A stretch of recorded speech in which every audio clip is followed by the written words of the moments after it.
kata-kata ini buat Tuhan. Senangkan hatimu. Senangkan hatimu.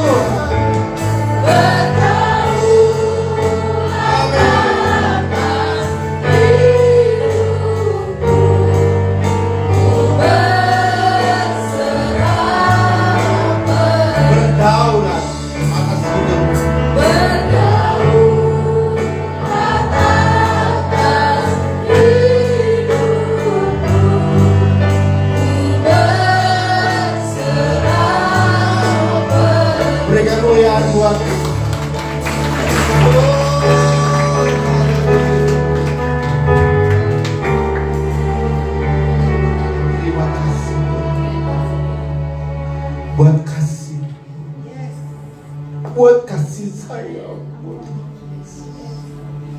Siapakah kami? Engkau angkat kami jadi anak-Mu ya Tuhan. Dan Engkau curahkan kasih sayang. Ajar kami Tuhan untuk menyadari hal ini, bahwa kami yang bukan siapa-siapa Engkau angkat menjadi anak, ahli waris kerajaan surga. Karena itu kami patut untuk menyenangkan hati-Mu Tuhan. Dalam setiap ibadah, dalam setiap kesempatan kami untuk bertatap muka dengan Engkau, kami menyenangkan Engkau, menyenangkan Engkau Tuhan. Karena tidak ada harga yang bisa kami bayar, tidak ada yang bisa kami berikan atas kasih sayang-Mu buat hidup kami, selain kami mau menyenangkan Engkau lewat hidup kami, lewat perkataan, lewat tindakan, sehingga Tuhan bangga melihat hidup kami. Ajar kami lewat firman-Mu bagaimana kami harus hidup, supaya kami berkenan kepada Tuhan. Karena sukses di dunia, sukses kehidupan bukan memiliki segala sesuatu, tetapi ketika kami pulang ke rumah Bapa, Engkau katakan, hai anakku, sabarlah, Engkau berkenan masuk ke dalam pesta perjamuan. Kami mau ada di situ Tuhan. Kami mau disambut Tuhan. Kami mau dilayakkan Tuhan menjadi orang-orang yang berkenan di hadapan Tuhan. Ajar kami lewat firman. Dalam nama Tuhan Yesus. Bapa kami yang ada di surga, dikuduskanlah nama-Mu. Datanglah kerajaan-Mu, jadilah kehendak-Mu di tempat ini seperti di surga. Berikan kami pada hari ini makanan kami yang secukupnya. Amen. Makanan rohani, makanan jasmani. Amen. Dan ampunilah kami akan kesalahan kami, seperti kami mengampuni orang yang bersalah kepada kami. Amen. Jangan bawa kami dalam pencobaan, tapi lepaskanlah kami dari yang jahat. Karena Engkau yang punya kerajaan kuasa, kerajaan dan kemuliaan dan kuasa sampai selama-lamanya. Darah Yesus basuh tempat ini. Darah Yesus pulihkan tubuh dan jiwa dan roh kami. Darah Yesus basuh tubuh-tubuh yang sakit. Darah Yesus pulihkan jiwa-jiwa yang sakit. Darah Yesus mengalir dalam nama Tuhan.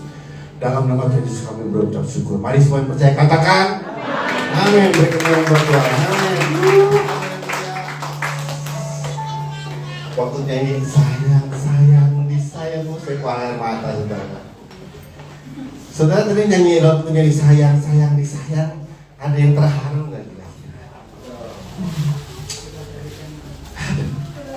Saya ini banyak dosa dulu, banyak dosa, nggak layak. Tuhan angkat jadi anak. Harusnya kita dibu. Kalau kita lihat hidup kita dulu banyak dosa, Pak Bu ya, wah, nggak bisa dihitung dosanya ya. Tapi karena Tuhan Yesus waktu terima sayang, saya ingat dosa-dosa saya dulu. Tapi Tuhan lupakan, Tuhan ampuni, terus angkat saya jadi anaknya. Itu bahagia yang tidak bisa dibeli dengan uang. Dan saya mau kasih tahu, kalau Bapa sudah angkat kita jadi anak, Dia tidak akan membuang anaknya. Ada bekas istri, ada bekas suami, tapi nggak akan ada bekas anak. selalu ada di hati Bapa. Sekalipun engkau jatuh dalam dosa yang dalam, kalau kita anaknya Tuhan, Tuhan akan berusaha berbagai macam cara untuk menyelamatkan saudara dari dosa. Kirim hamba Tuhan, kirim video-video firman Tuhan supaya saudara bisa bebas dari dosa. Agenda Tuhan cuma satu, nggak mau membiarkan anak-anaknya binasa, nggak mau membiarkan umat manusia itu binasa. Tapi kalau agenda iblis satu juga. Agenda iblis itu nggak mengajak saudara buat dosa, enggak ya. Agenda iblis adalah menjauhkan saudara dengan Tuhan. Anggap agenda iblis berusaha menjauhkan kita dengan Tuhan. Waktu kita udah jauh dari Tuhan, maka manusia akan hancur dengan sendiri. Jadi yang menghancurkan hidup kita bukan iblis, kini kita sendiri, ya kan? Kenapa? Karena jauh dari Tuhan. Diajaklah dia sibuk kerja, diajaklah dia mau ke gereja, malas ke gereja, diajaklah. Pokoknya iblis itu kerjanya jauhin kita dari Tuhan. Betul? Setelah jauh dari Tuhan, maka manusia akan hancur dengan sendirinya. Makanya saudara, dekat-dekatlah terus dengan Tuhan. Mendekatlah dengan Tuhan. Mendekatlah dengan Tuhan. Bilang kiri kanan, mendekatlah dengan Tuhan. Sekali saudara jauh dari Tuhan, siap-siap kita akan hancur. Bilang jauh dari Tuhan, hancur. Saudara, Tuhan tuh gak buang anaknya. Sekalipun anaknya itu berbuat dosa, Tuhan tetap sayang. Nanti coba kita lihat Lukas. Kita belum masuk firman. Lukas 15 dulu. Saya terkesan dengan kisah ini. Lukas 15 ayat 20. Jadi ada anak bungsu, anak sulung. Anak bungsu minta harta bapaknya sebelum bapaknya meninggal. Kualat apa kualit? Bapaknya belum mati, udah minta waris. Dikasih sama bapaknya. Kasih, karena dia anak. Tapi emang dasar anak. Udah bapaknya sayang, kurang kan? Anak-anak jangan kurang ajar orang tua, men. Kuat. Ayat sebelumnya dulu, 19. Ayat 18 lagi. Ini gak ada dalam agenda. Cuma lagi sayang, disayang. Saya ingat Bapak itu gak pernah membuang anaknya. Dia tetap sayang kita. Ayat 17 lagi. Ini orang yang kualat sama orang tua. Wah, 16. Nah ini, lalu ia ingin mengisi perutnya dengan ampas. Tadi dia sebelum pergi minta duit sama bapak warisan. Banyak kan duitnya? Saya mau kasih tahu supaya hamba Tuhan, anak-anak, kalau kau kualat dengan orang tua, hidup itu tidak akan bahagia. Makannya ampas babi. Anak-anak yang dendam sama orang tua, yang marah sama orang tua, yang gak bisa ngampunin orang tua, dengan firman Tuhan, engkau akan melarat. Firman Tuhan bilang, iya, mau ngisi perutnya, padahal duitnya banyak, tapi sekarang keadaannya mau ngisi perutnya aja nggak ada, nggak bisa. Akhirnya makan apa? Ampas babi. Ampas makanan babi. Sebegitu melaratnya anak bungsu ini. Kenapa? Belum bapaknya mati, udah diminta duit. Kalau orang Cina bilang apanya? Boceng. Ya betul ya. Kalau buhau kan yang baik ya. Kalau yang kurang ajar orang tua namanya? Ya nggak tahu lah. Saya Cina, Indonesia. Anak-anak kawin, anak-anak. Coba yang datang sama orang tuanya lihat muka orang tua bilang, I love you mama, I love you mama. Anak saya kalau saya lagi udah duduk di meja, papi mau apa? Papi mau apa? Kopi, saya bikin kopi. Luar biasa, berbahagia anak-anak yang menghormati orang tua. Jadi makan ampas babi, ya kan? Lanjut lagi. Ayat 16. Lalu menyadari keadaannya, betapa banyaknya orang upahan bapakku yang mati kelaparan. Tapi di sini aku mati kelaparan. Jadi dia ingat di rumah bapaknya makanan banyak. Aku ini anak bos. Kenapa sekarang jadi anak bos? Kenapa sekarang jadi makan ampas babi? Apa sebabnya saudara? Apa sebabnya? Kurang ajar sama orang tua. Amin. Mudah-mudahan di sini semua anak-anak baik, semua orang tua. Ya, luar biasa. Terus itu mas, 18. Aku akan bangkit, nah dia pergi nih. Jadi dia sadar tadinya dia punya duit, foya-foya, habis duitnya, akhirnya melarat makan ampas babi. Ingat sama bapak. Kira-kira bapaknya ingat yang lagi ya. Kalau bapak di dunia, jangan pulang. Ya Pak Abdul. Pak Abdul punya anak minta harta, terus dia pergi, tiba-tiba miskin, terus dia mau pulang lagi. Kira-kira bagaimana Pak?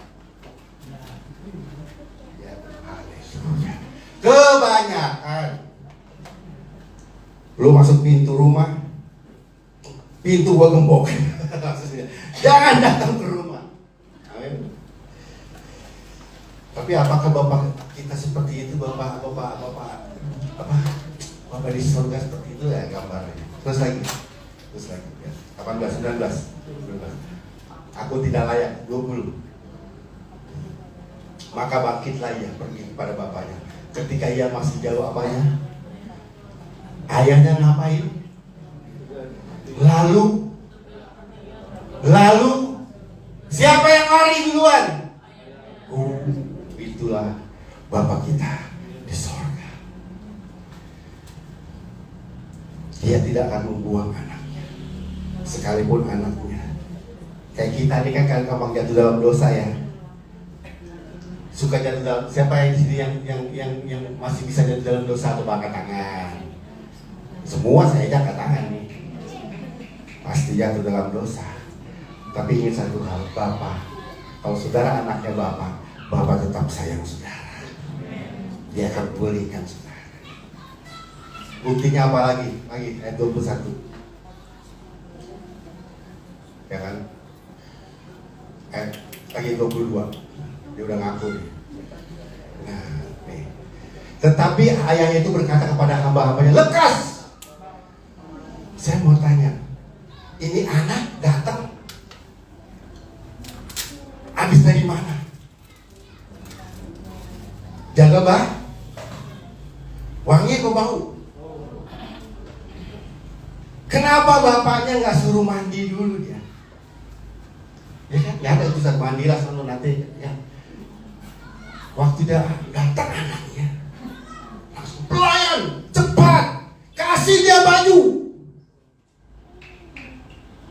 Terus kasih apa lagi? Kasih dia cincin. Tahu artinya ini saudara? Ini anak masih dari di luar lari, bapaknya lari masih di luar. Tapi pelayannya suruh dia kasih baju, suruh dia kasih cincin. Artinya apa? Dilayakkan kembali menjadi anak. Dan yang lebih hebatnya ini, dia udah masuk ke rumah belum? Bapak sayang, kasih Bapak nggak melihat siapa kita, seberapa baunya kita, seberapa joroknya kita. Dia peluk, dia cium, dia kasih baju baru, dia kasih cincin. Supaya apa? Supaya sah. Waktu dikasih cincin sama juga itu sah menjadi anaknya lagi, bukan kembali menjadi anaknya lagi. Sehingga pakaian yang compang-camping diganti menjadi pakaian yang kebesaran, itu menjadi anak. Statusnya kembali menjadi anak. Kemarin kan kabur, sekarang pakai baju, pakai cincin, kembali lagi jadi anak. Dan yang lebih hebatnya, dia lakukan ini supaya anaknya masuk dulu ke rumahnya. Baru. Tapi Bapak beresin dulu sebelum dia melayang masuk ke dalam rumahnya. Begitu sayangnya Bapak. Walaupun dalam keadaannya bau, dia berikan untuk anaknya ini layak masuk ke rumah Bapak. Amin. Jadi waktu pemulihan itu bukan di sorga nanti. Di dunia inilah Bapak mulihin saudara terus. Dipulihin supaya layak masuk ke dalam rumah Bapak di sorga. Siapa yang mau dilayakkan Tuhan masuk dalam sorga? Mendekatlah kepada Bapa sekalipun engkau bau. Mendekatlah kepada Bapa sekalipun engkau baru dari kandang babi. Bau ini berbicara tentang dosa, tentang Tuhan. Kalau saudara mendekat kepada Tuhan, Tuhan akan memulihkan hidup saudara. Banyak orang jatuh dalam dosa, bukannya dekat sama Tuhan, tapi malah menjauh. Betul? Berbahagialah kita yang mau mendekat sama Tuhan, amin. Supaya kita mendapatkan perkenanan Tuhan. Masuk firman Tuhan. Slide-nya. Jadi perkenanan Tuhan itu ketika Tuhan melayakkan. Jadi Tuhan yang menilai. Bukan kita yang menilai kita udah layak. Betul? Jadi Tuhan menilai kita. Tuhan menilai, wah, anak Pak Prima terima kasih, semuanya berkenan. Siapa yang menilai perkenanan? Kita atau Tuhan? Tuhan. Tuhan yang ultimatum, berkenan, enggak berkenan. Nah sekarang, kemarin kan orang yang berkenan, orang yang apa? Selalu buat senang hati itu. Siapa di sini selalu tiap hari buat senang hati Tuhan? Saudara mau profesinya apa? Jadilah orang yang senangkan hati Tuhan. Karena itulah orang yang berkenan kepada Tuhan. Nah, kalau orang sudah berkenan, 2 Korintus 6 ayat 2 kita buka.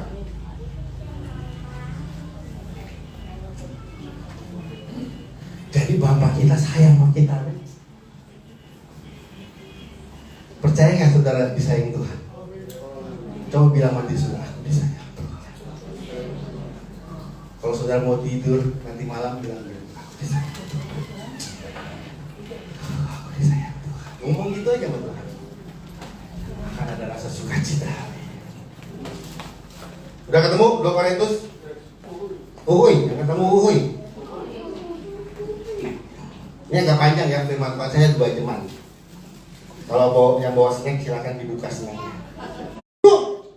Makanya saudara kalau udah rajin, udah puasa, udah kasih perpuluhan, udah gereja rajin tuh, aku ini berkenan.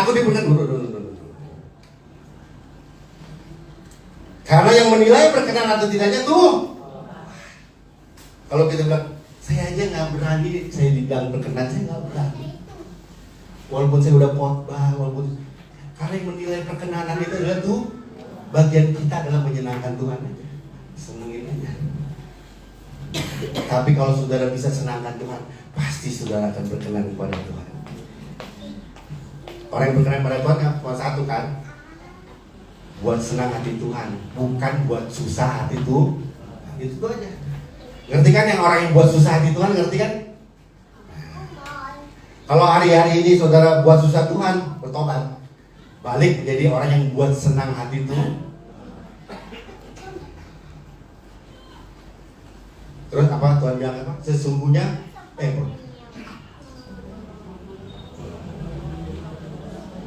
ini. Pada waktu aku berkenan, aku akan mendengar. Orang yang berkenan itu akan didengarkan oleh Tuhan. Amin. Masuk ke slide. Bagaimana orang bisa beriman? Bisa berkenan? Ibrani 11 ayat 6 kita buka. Kalau ini kan menyenangkan apa yang khotbah-khotbah lalu kan berkenan itu menyenangkan hati Tuhan.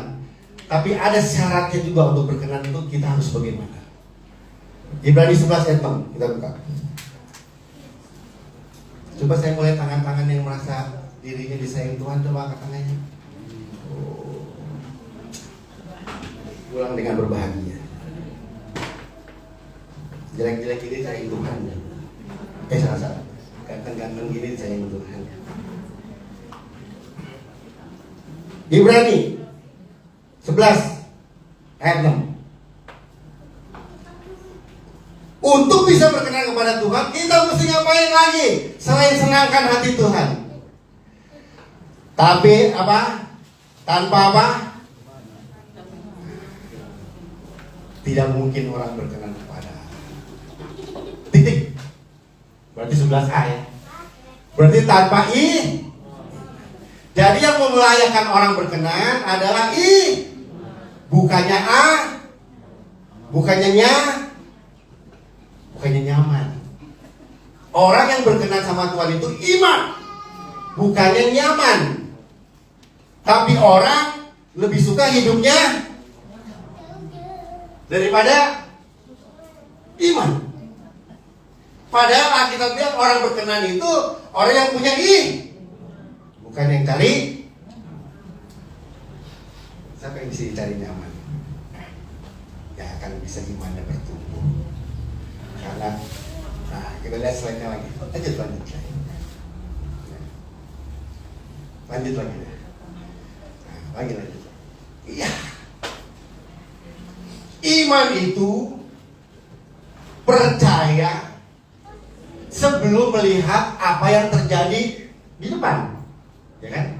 Kalau saudara percaya apa yang terjadi di depan, itu namanya udah terjadi, sebelum terjadi itu namanya Misalkan gini, saudara percaya ke surga?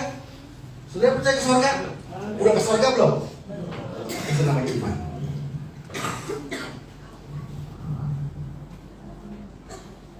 Makanya banyak orang meninggalkan iman Kristen itu karena nggak kuat.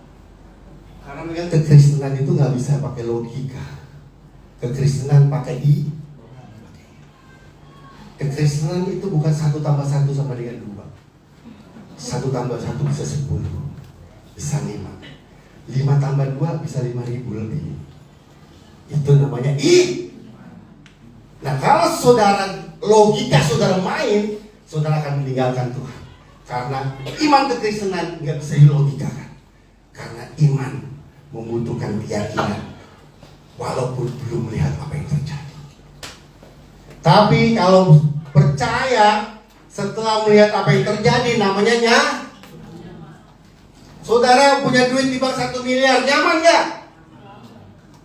Itu bukan iman.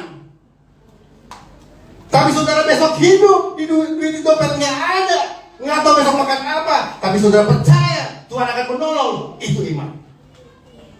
Mengerti maksud saya?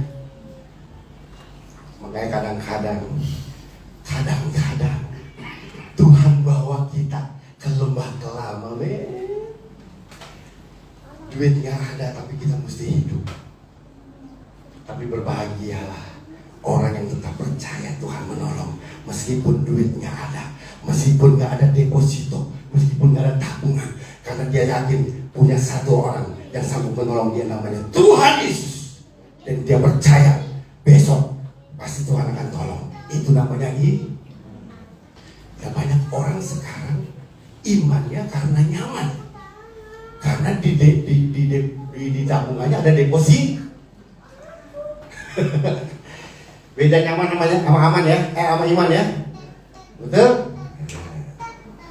Makanya kadang-kadang Tuhan ajak kita ke padang gurun, ajak kita ke lembah kelam, supaya zona nyaman kita diambil, digantikan dengan Jadi kita nggak tahu besok mau ada apa, tapi kita percaya Tuhan pasti cukupkan. Itu iman. Jadi makanya saudara jangan gelisah. Tiba-tiba saudara punya tabungan di bank, banknya tutup. Ada pernah kejadian gitu nggak? Ada yang punya jadi korban nggak? Punya deposito di bank, banknya tutup. Saudara, saya mau cerita, karyawan saya dapat gusuran rumah. Setelah dia beli tanah lagi segala macam, dapat ada sisa duitnya 500 juta di tabungan. Kalau di tabungan, kalau karyawan di tabungan ada 600 juta, rasanya tapi inilah apa yang terjadi. Kena tipu, saudara. 600 juta. Saudara, jangan taruh pengharapanmu pada tabunganmu. Jangan taruh harapanmu pada duitmu. Karena duit itu bisa hilang. Duit itu bisa Tuhan izinkan tidak ada. Supaya nyaman kita hilang, digantikan dengan karena iman itulah yang membuat orang berkenan kepada Tuhan. Makanya tadi kan bilang, apa tuh? Apapun yang terjadi aku akan bersyukur, betul? Ya. Orang kalau yang bersyukur karena punya duit itu namanya tapi kalau orang bersyukur walaupun duit nggak ada itu namanya iman. Bukan berarti nanti pulang duit saudara dibuang-buang, bukan. Tunggu aja, ada waktunya. Nanti zona nyaman saudara digeser Tuhan. Jangan kita sosokan. Ngerti maksud saya? Kayak saya dulu tuh punya tabungan ya. Kasih Tuhan buat Tuhan, kasih Tuhan buat Tuhan. Enggak Tuhan, ini buat beli obat istri saya. Istri saya waktu itu sakit-sakitan. Jadi duit tabungan ini buat beli obat istri. Tapi hati ini bilang kasih Tuhan buat Tuhan, kasih Tuhan buat Tuhan. Tabungan semuanya. Itu kita gemeter. Besok makan obat bagaimana? Ya kan gitu ya. Tapi saya bilang saya ikutin aja, saya kasih dengan gemeter. Tapi sampai hari ini mantap. Karena Tuhan yang pelihara. Waktu saudara berani menyingkirkan zona awan saudara dan masuk ke zona iman, Tuhan pasti pelihara. Bilang Tuhan pasti pelihara. Jangan pikir hari esok ada Tuhan. Itu iman. Jangan nyaman hari esok karena ada deposito. Nggak ada Tuhan. Adanya duit deposito. Tapi kalau saudara hidup nggak tahu besok mau gimana, tapi saudara percaya ada Tuhan dan Tuhan pasti akan menolong. Itu iman. Dan itu yang berkenan kepada Tuhan. Hidup bukan soal kaya atau miskin. Apakah hidup kita berkenan kepada Tuhan? Kalau kita mau berkenan pada Tuhan, hiduplah dengan iman. Amin. Kalau Tuhan gerakan saudara untuk kasih tabungan ke gereja ini, jangan tahan-tahan. Kalau Tuhan bukan sok-sok, jangan bilang begini, beri ntar aku diberi 100 kali lipat. Jangan begitu. Memang Tuhan akan kasih, memang. Tapi bukan tujuan itu. Kalau Tuhan mau kasih, Tuhan kasih gereja ini, kasih. Tapi bukan sok-sok. Dan saudara lihat bagaimana Tuhan pelihara saudara. Seperti Tuhan pelihara saya. Sampai hari ini saya gak pernah takut. Mau dikatakan ada duit, gak ada duit. Yang kenapa saya gak takut? Karena ada Tuhan. Karena ada Tuhan yang akan menolong. Amin. Iman dan nyaman tidak akan bisa bersama. Makin besar masalah, makin besar. Ini masalah jangan cari-cari masalah ya saudara, pinjam ojol, pinjaman online, terus itu masalah saudara bukan masalah, betul? Kayak teman saya tuh, kayak sekarang saya tuh tiba-tiba 200 juta hilang. Nanti mau ngapain lagi? Ya ucap syukur lah. Ya kan? Makin besar rasa nyaman, makin kecil jangan gantungkan hidupmu selain kepada Tuhan. Karena selain Tuhan membuat engkau nyaman, sampai engkau kehilangan iman.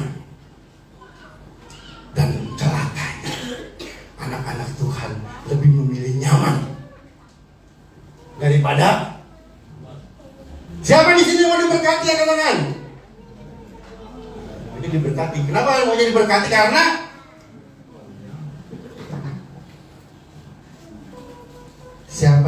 masih tetap percaya sekalipun Tuhan gak berkati angkat tangan. Itu iman. Jadi ikut Tuhan bukan soal diberkati atau tidak diberkati, tapi menyenangkan hati Tuhan dengan iman. Iman, saudara. Iman itu bukan karena saudara diberkati. Sekalipun tidak diberkati, saudara tetap percaya Tuhan. Itu iman. Bilang kiri kanan, nggak diberkati tetap percaya.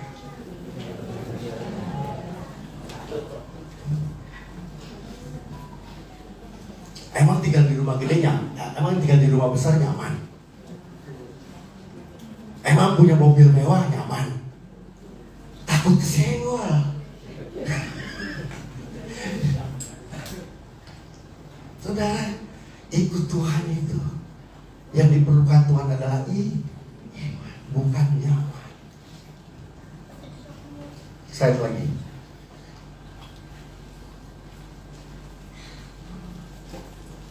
Iman yang besar, percaya Tuhan mampu jawab doa, itu iman yang besar. Tapi iman yang benar, tetap percaya meski doa-doamu tidak dijawab, itu iman yang benar. Dan Tuhan cari orang-orang Kristen model begini. Sekarang orang Kristen cari Tuhan, maunya doanya dijawab. Orang Kristen sekarang cari Tuhan, maunya diberkati. Tuhan cari orang-orang yang waktu Tuhan gak jawab doanya, dia tidak percaya Tuhan. Itu orang-orang yang berkenan kepada Tuhan, karena dia datang ke gereja mencari Tuhan, bukan mencari berkatnya Tuhan. Kalau berkat kan di tangan ya. Saudara pernah lihat tayangan saya video kan? Ada anak kecil, ada mamanya pulang nih bawa jinggingan. Ya, Pak Samsul bawa pulang bawa jinggingan, anaknya dan Bapak, tapi yang diambil jinggingannya. Udah bisa lari lagi. Bapaknya nunggu dipelok, nggak dipelok-pelok. Yang dipelok jinggingannya, oleh-olehnya.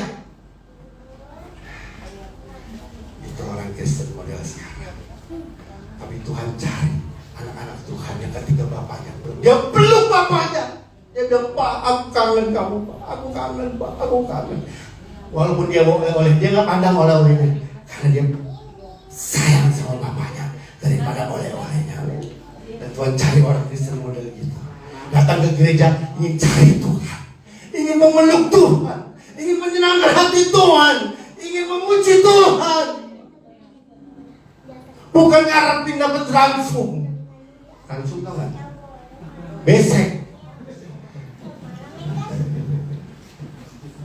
Saudara-saudara, ini minggu terakhir datang ya. Nanti ada oleh-oleh pulang dari gereja. Wah semangat tuh saudara. Jadilah orang Kristen sekalipun tidak dapat apa-apa, tetap mengasihi Tuhan, tetap percaya Tuhan. Itu iman. Itu orang yang berkenan kepada Tuhan. Dan saya harap orang itu ada di sini. Dan saya mau kayak gitu.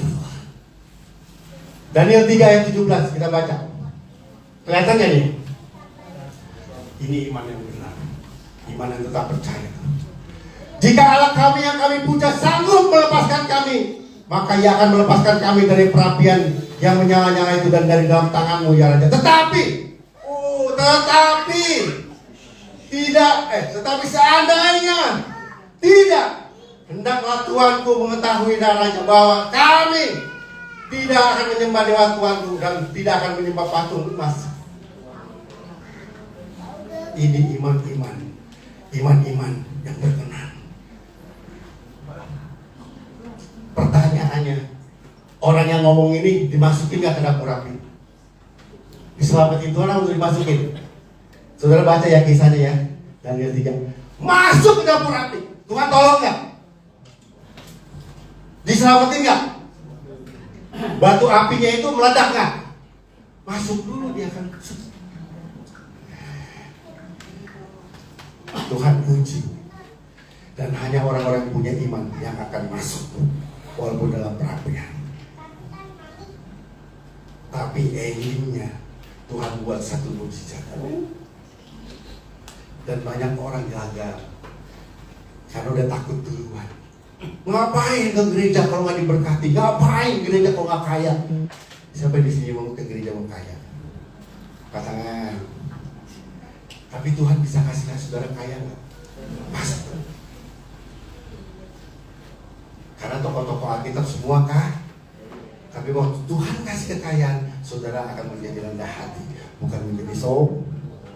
Kalau saudara kaya sombong, berarti kayanya bukan dari itu. Kalau saudara kaya tapi rendah hati, itu kekayaan dari itu.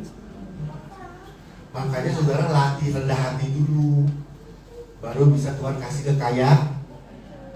Ini belum kayanya udah sombong. Makanya Tuhan gak kasih kaya. Latih rendah hati. Latih rendah hati, maka Tuhan akan titipkan kekayaan buat saudara. Belum kaya udah sombong. Jangan situ-situ. Walaupun rumah petak jangan situ. Ya. Ajak teman ke rumah, nyanyi bareng menyenangin Tuhan, baca firman bareng, kan? Daripada gosip. Waktu kita menyenangkan Tuhan, hidup rendah hati, jamin saudara pasti kaya. Tapi kalau saudara belum apa udah sombong, nggak mau nyenengin Tuhan, bikin susah Tuhan, hidupnya sombong, minta kaya, nggak akan Tuhan kasih. Ntar kekayaannya dari tempat lain tuh. Amin. Ya, ayo slide lagi. Ngerti maksudnya? Agak panjang ya, udah setengah 2. Sorry ya Pak Alek ya.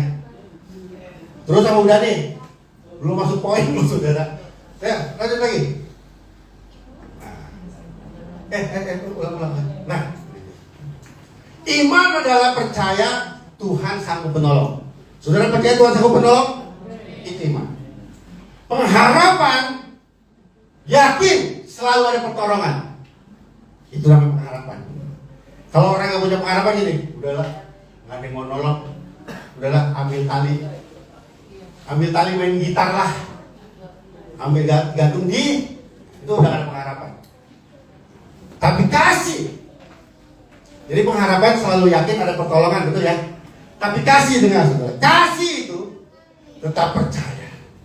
Meskipun Tuhan tidak menolong, itu berarti saudara sayang sama Tuhan. Banyak orang sayang sama Tuhan karena itu kasih yang semu. Jadilah orang Kristen yang tetap mengasihi Tuhan walaupun saudara gak ditolong. Itu namanya kasih. Saudara mengasihi Tuhan sekalipun gak diberkati, yang benar, pindah gereja. Kita belajar dari cepat. Kita belajar iman dari seorang namanya. Slide lagi. Kita lihat Markus 5 ayat 25. Jadi kenapa saya tertarik dengan perempuan pendarahan ini? Biasanya Yesus datang itu dia jamah sembuh bangkit, ya kan? Sembuh bangkit. Yesus tumpang tangan. Tapi ini enggak. Yesus nggak tahu lagi jalan. Tiba-tiba ada yang menarik kuasanya. Ini perempuan hebat, imannya hebat. Kita belajar iman dari dia. Jadi Yesus nggak tahu-tahu kalau itu ada orang sakit. Namanya pendarahan kan dia nyelip-nyelip gitu kan kalau di kisahnya. Tapi ini dengan dia sanggup menarik kuasa Tuhan. Mau saudara punya iman kayak gitu? Dia sanggup menarik. Bukan Tuhan datang, Tuhan lagi jalan dia tarik kuasanya Tuhan. Saya mau kayak gitu. Dan saya ajak saudara hari ini punya iman seperti perempuan pendarahan. Bagus untuk kita baca. Kalau saudara punya iman gini, saudara bisa menarik kuasa Tuhan. Tuhan, siapa nih yang ngambil kuasa Tuhan? Baca dulu kisahnya. Hari ini poin yang saudara ingat, saudara disayang tuh.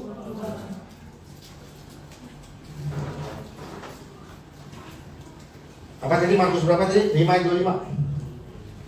Jadi ini iman luar biasa. Bukan Tuhan datang terus sembuhin, dia tarik kuasa Tuhan. Ya kan? Adalah di situ seorang perempuan yang sudah berapa? 12 tahun lamanya pendarahan. Ia telah berulang-ulang diobati oleh berbagai tabib sehingga telah diambilkannya semua yang ada padanya. Namun sama sekali tidak ada faedahnya. 7:24. Dia mendengar berita-berita tentang seperti saudara mendengar berita tentang Yesus. Siapa Yesus menurut saudara?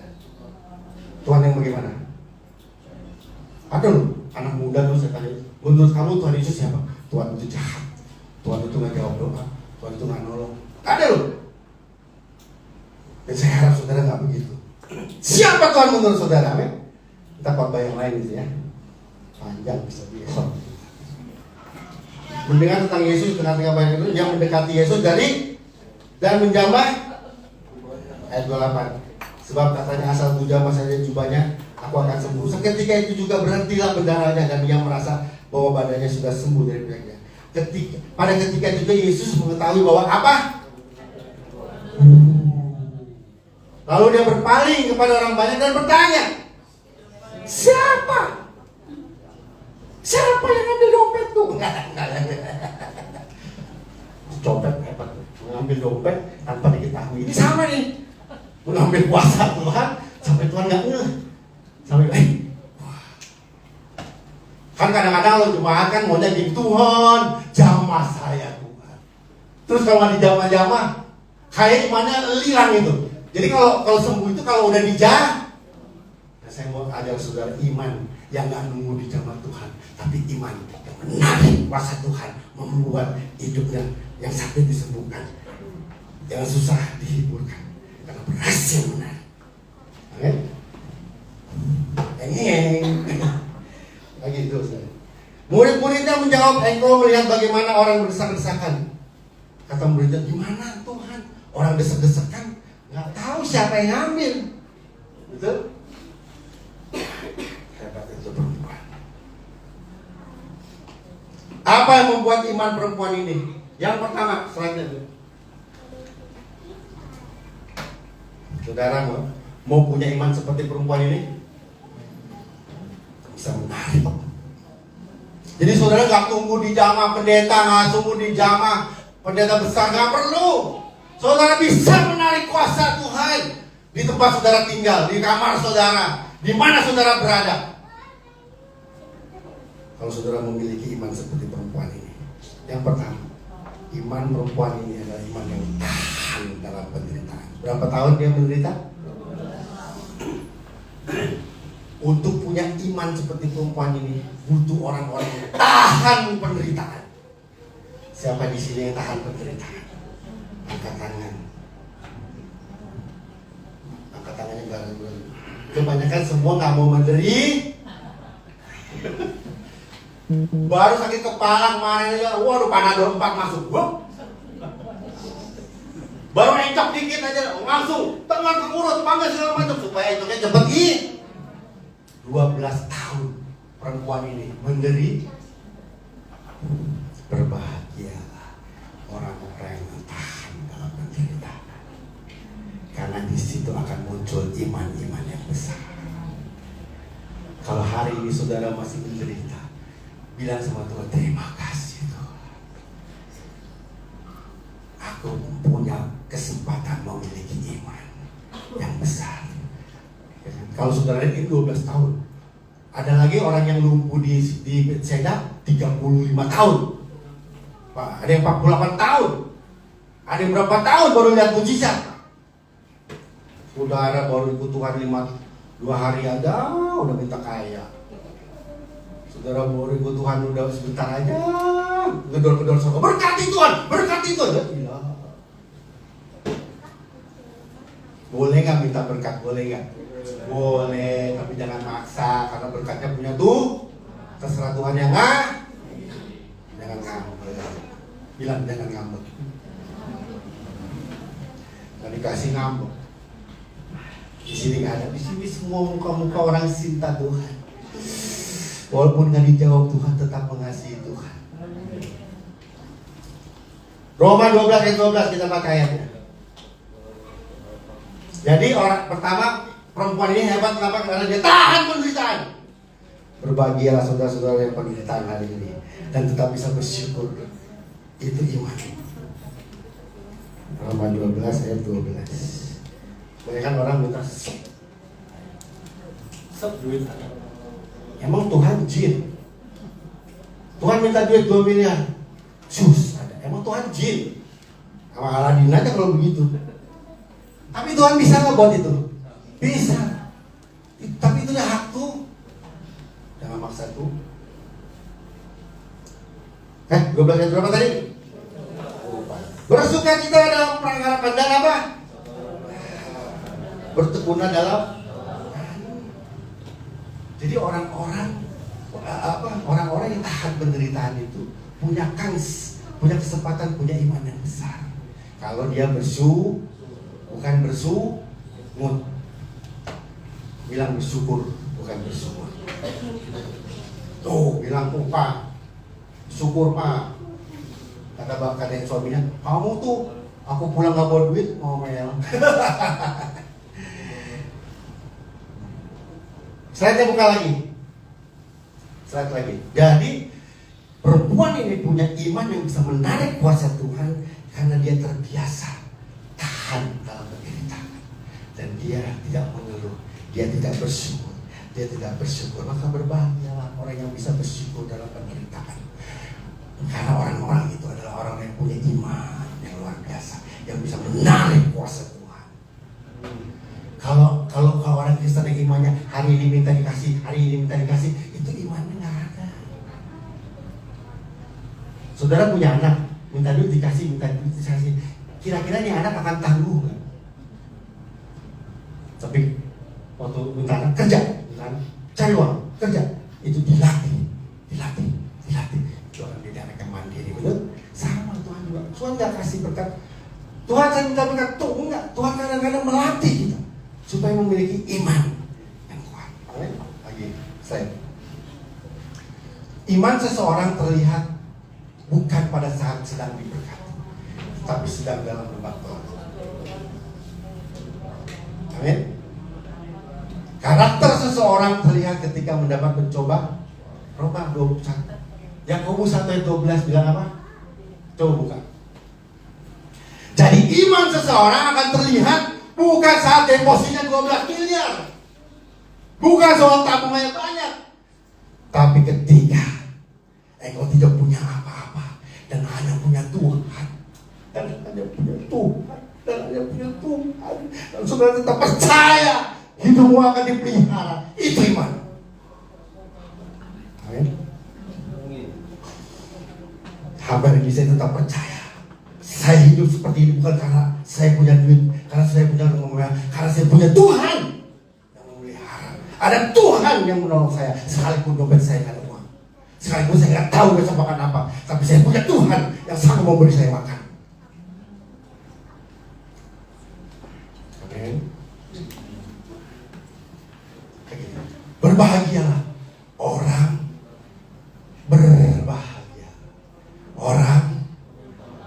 dalam kemewahan, dalam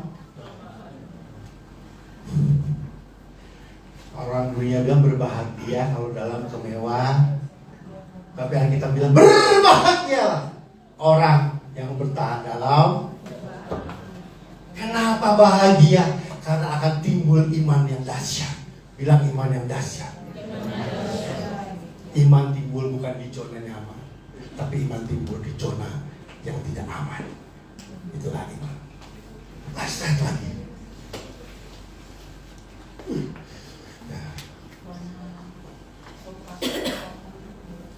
Tetapi kalau Tuhan bawa kita ke dalam pencobaan, kira-kira Tuhan iseng nggak? Saudara nih anak Tuhan nih, dikasih pencobaan, penderitaan, kira-kira Tuhan iseng apa enggak? Sentimen nggak mas saudara? Ya. Tuhan kasih pencobaan saudara karena Tuhan punya tujuan supaya iman saudara menjadi iman yang dahsyat, yang luar biasa, iman yang berkenan, yang mampu menarik kuasa Tuhan. Itu yang pertama. Jadi perempuan ini punya iman yang bisa menarik kuasa karena dia enjoy, bahagia di dalam 12 tahun penderitaannya, bisa menikmati, bisa bertahan. Banyak orang udah gantung diri ya kan, bunuh diri lah, gantung diri lah, apa lah, karena nggak tahan Dan saya lihat saudara ini muka-muka penderitaan. Tapi yang berbahagia, betul, tetap setia di kemah kasih, ya. Tetap percaya Tuhan. Dan sedikit-sedikit Tuhan angkat hidup saudara. Amin. Bukan karena penderitaannya, tapi karena kesetiaan saudara di tengah penderitaan. Jadi kalau saudara dibawa Tuhan ke dalam pencobaan, bukan karena kebetulan, tapi ada 7. Siapa di sini yang mau menderita buat Tuhan? Jangan. Tunggu aja, Tuhan pasti akan kasih. Jangan minta penderitaan, tunggu aja. Itu poin yang pertama. Poin yang kedua, slide.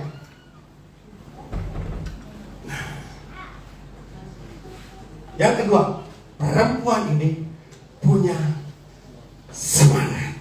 Saya mau kasih tahu. Waktu perempuan ini ngomong, kita lihat dulu Markus 5.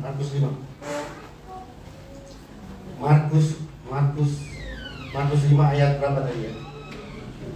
Ayat 27. Ayat 28.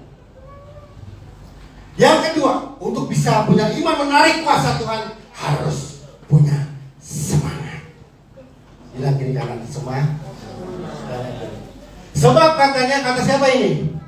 Kata Tuhan apa kata perempuan? Perempuan itu ngomong apa buat siapa? Ngomong sama Tuhan apa ngomong sama siapa? Coba baca lagi, dia ngomong sama Tuhan apa ngomong sama dirinya? Dia ngomongnya sama Tuhan apa ngomong sama dirinya? Jadi perempuan Tuhan Yesus itu digerumunin orang. Dia sakit pendarahan, terseok-seok. Dia mau dijamah Tuhan pasti nggak bisa karena banyak orang, betul? Ya. Dia ngomong sama dirinya. Kalau megang kepala pasti disembuh. Sebenarnya nangkep. Yang punya inisiatif menjamah jubahnya siapa? Dirinya itu, perempuan itu. Banyak orang Kristen mau dijamah Tuhan sama satu pendeta penuh, sudah udahlah, gagal maning. Ini mah nggak bakal dijamah lah, gagal maning. Pulang kecewa, ninggalin Tuhan. Tapi perempuan ini dia tahu banyak kerumun orang, dia tahu dia nggak bisa jamah Tuhan, dia tahu Tuhan nggak bisa jamah dia tahu untuk bisa dijamah Tuhan nonsen, nggak ada kesempatan. Tapi dia bangun dirinya dengan semangat. Dia cari cara, dia cari akal,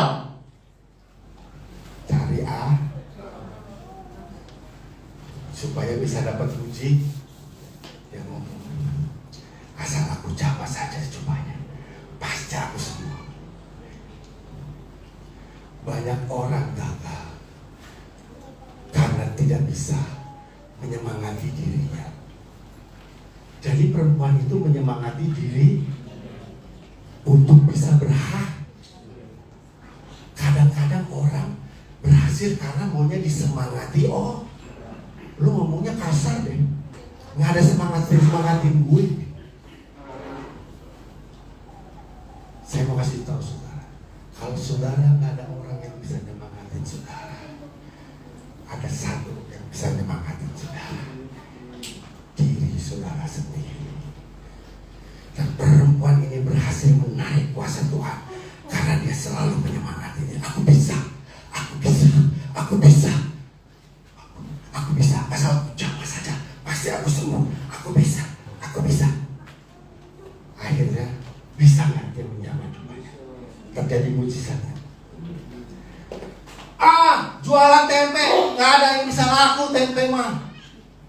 Coba kalau jualan tempe, aku percaya tempe aku diberkati, tempe aku banyak orang yang suka. Aku percaya. Bisa nggak Tuhan buat berhasil? Apa yang membuat orang gagal? Nggak bisa menyemangati dirinya. Butuh orang, butuh wejangan. Padahal kalau diri saudara bisa membuat semangat diri saudara, itu adalah kekuatan yang luar biasa. Nggak akan bisa dimiliki oleh siapapun, karena hanya dimiliki oleh diri saudara sendiri. Saudara dagang bawa dagangan kiri kanan, Apa yang saudara ngomong? Nyemangatin diri apa melemaskan diri? Memalaskan diri. Buat dari pagi nggak ada yang beli. Emang sial, emang sial, emang sial, emang sial. Sial deh. Tapi kalau saudara ngangkat dagangan kiri kanan, aku percaya daganganku pasti laku. Daganganku pasti laku. Ngomong itu terus, ngomong terus. Itu saudara sedang menyemangati diri saudara sendiri. Dan ketika saudara semangat, maka Tuhan lihat itu akan menarik kuasa Tuhan. Jangan jadi jemaat yang cengeng, dikit-dikit kecewa, dikit-dikit marah. Padahal dalam diri saudara punya kekuatan yang luar biasa. Apa itu? Menyemangati diri sendiri. Bangun pagi jangan bilangin aku, emang gua masih sial, anak sial. No. Bangun pagi bilang, hari ini aku akan dapat berkat yang berlimpah. Hari ini aku disayang Tuhan. Aku percaya Tuhan akan berkati. Ngomong gitu. Jangan suami lihat istri, istri lihat suami, gua enak lihat dia, bosan. Makin lama saudara bilang suami saudara enak, makin enak saudara. Amin. Waktu lihat suami saudara bang tidak ada, suami itu ganteng sekali. Kalau saudara tiap pagi lihat suami dan berkata, wah suami ganteng sekali, makin ganteng saudara. Percaya saya. Kalau istri lihat suami, bosan gua, jelek banget. Gua ngerti maksud saya. Apa yang membuat wanita ini mampu menarik kuasa Tuhan? Karena di tengah orang tidak bisa menolong dia, nggak ada orang yang mau tolong dia, nggak ada orang yang kasih semangat dia. Dia bisa menyemangati dirinya sendiri. Dan dia tetap berdiri tegak.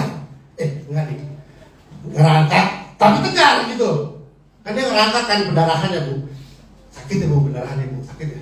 Soalnya saya belum pernah pendarahan. Sakit ya bu. Bisa jalan nggak bu?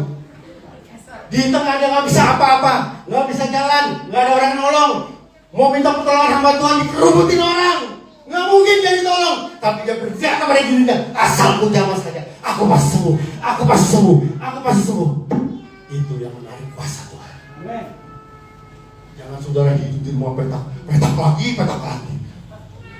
Di sini ada kuasa Tuhan, di sini ada hadirat Tuhan.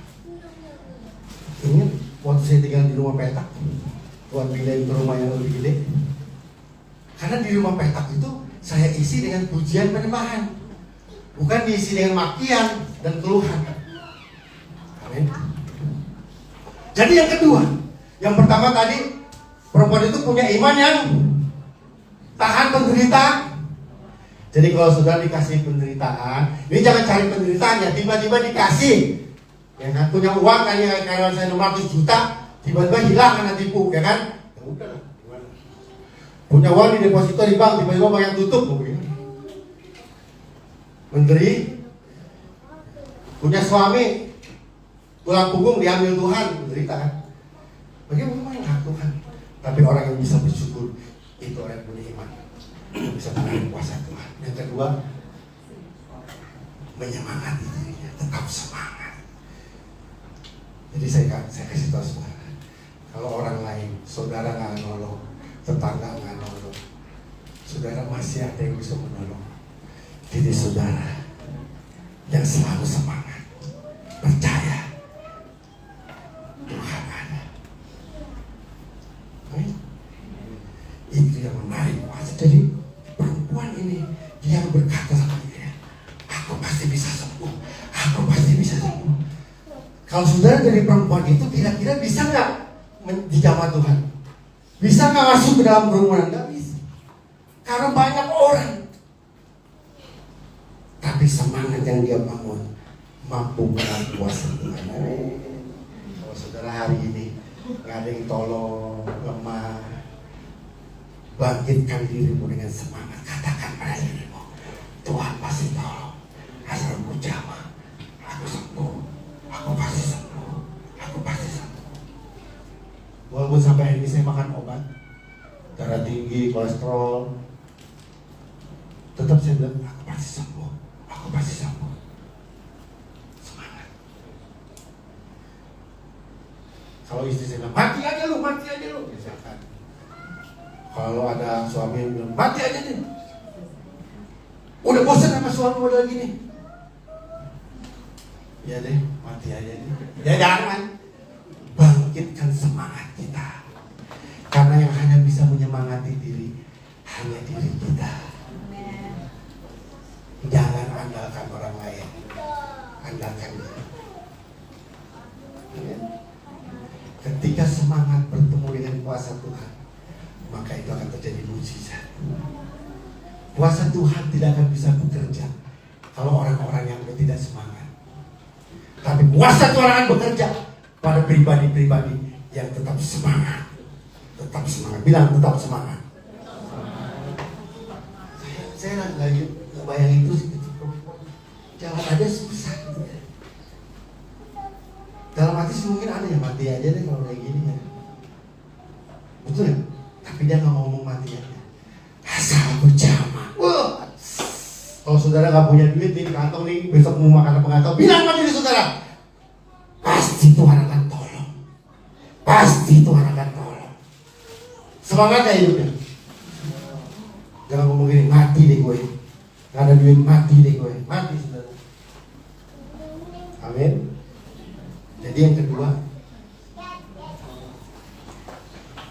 yang terakhir, wah lega nih. Minum dah saudara, boleh minum.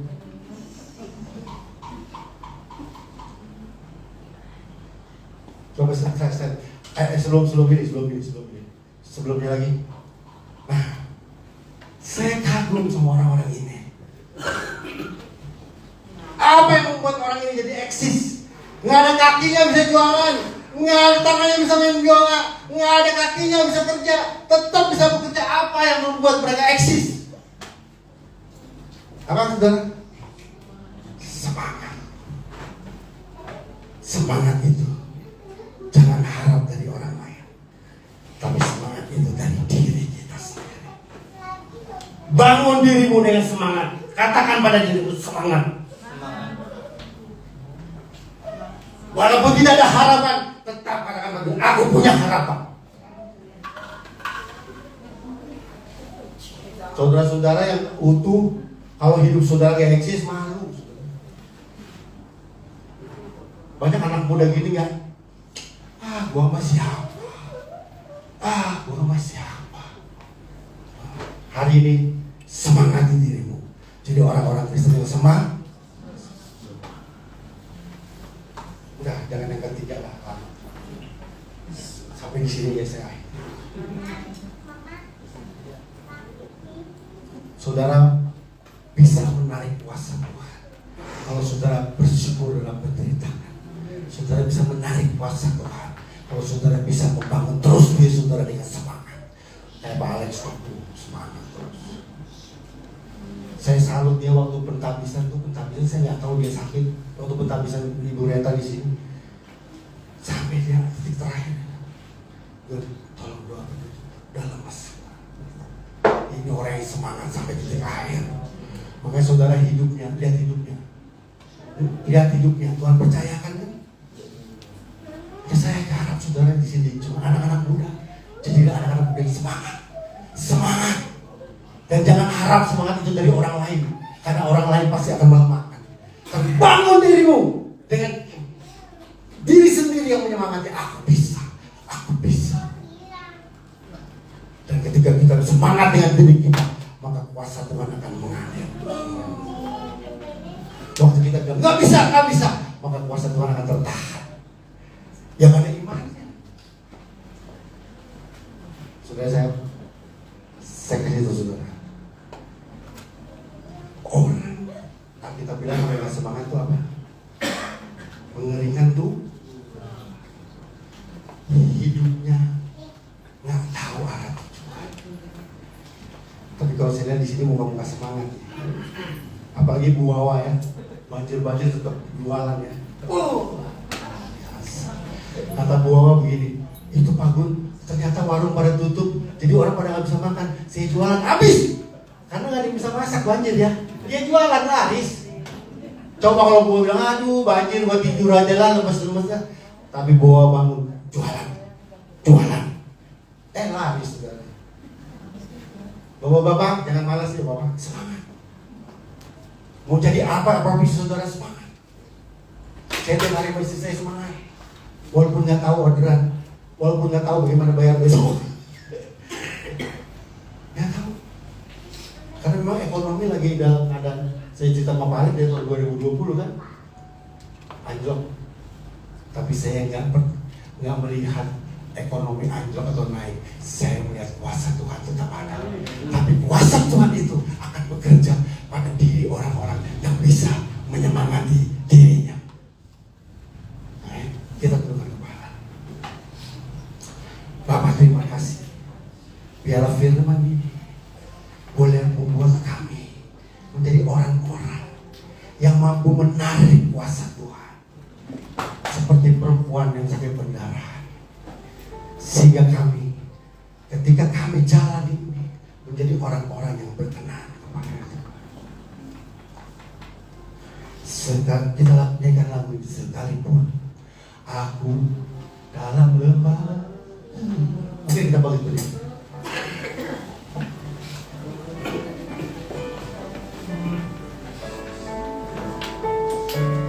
Oh, sekalipun aku dalam lembah gelap, ku tak takut sebab Kau besertaku. Amin. Sekalipun badai topan datang menerpa, ku tak gentar sebab Kau. Katakan sekali, sekalipun aku dalam, sekalipun aku dalam lembah gelap, ku tak takut sebab Kau besertaku. Oh, haleluya. Sekalipun badai topan datang menerpa, ku tak gentar sebab Kau. Angkat tanganmu, katakan kepada Tuhan. Oh, aku percaya. Amin. Berkat-Mu atasku melimpah. Kebajikan Kamu. Semangati dirimu. Kamu yang sedang bersusah payah, kamu yang sakit, katakan pada dirimu, aku percaya. Oh, bangun dirimu. Aku sekalipun orang tidak tolong, sekalipun orang tidak mau menolong, tapi aku percaya, aku percaya, aku percaya. Kebajikan kemurahan selalu. Saudara yang lagi sakit penyakit dengan kelemahan, katakan aku percaya. Oh, bangun dirimu, bangun, katakan pada dirimu, aku percaya. Berkat-Ku melimpah, aku percaya. Oh, aku percaya Tuhan menyertai aku. Aku percaya, aku percaya. Oh, haleluya. Katakan kepada dia, aku percaya.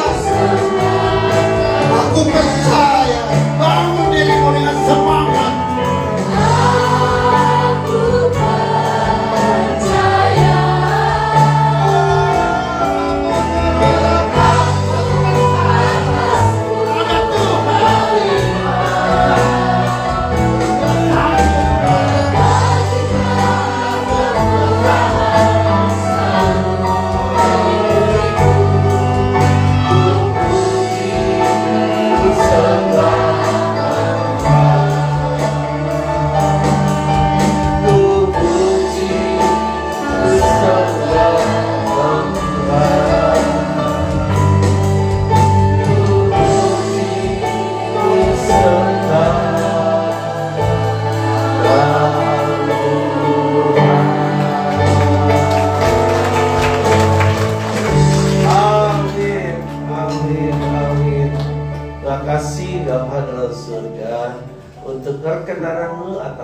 kami, untuk kasih sayang-Mu atas kehidupan kami.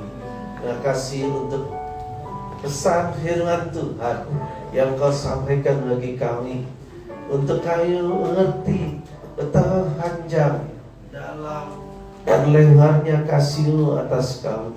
Tolong kami menghormati akan kasih-Mu, untuk kami tidak bermain-main dengan dosa, dengan kejahatan dan pelanggaran. Untuk kami menghormati kasih setia Tuhan atas kehidupan kami, sehingga senantiasa kami boleh ada dalam perkenanan Tuhan, sehingga kami boleh melihat saat kami berseru Tuhan mendengar, saat kami boleh melihat pertolongan dan penyelamatan Tuhan dinyatakan atas kami. Sebagaimana firman-Mu, Engkau mencari adakah iman di atas bumi ini, orang-orang yang bertahan sampai kesudahannya, tetap percaya sekalipun janji Tuhan belum digenapi, sekalipun doa belum dijawab, tetapi mau tetap setia dan percaya.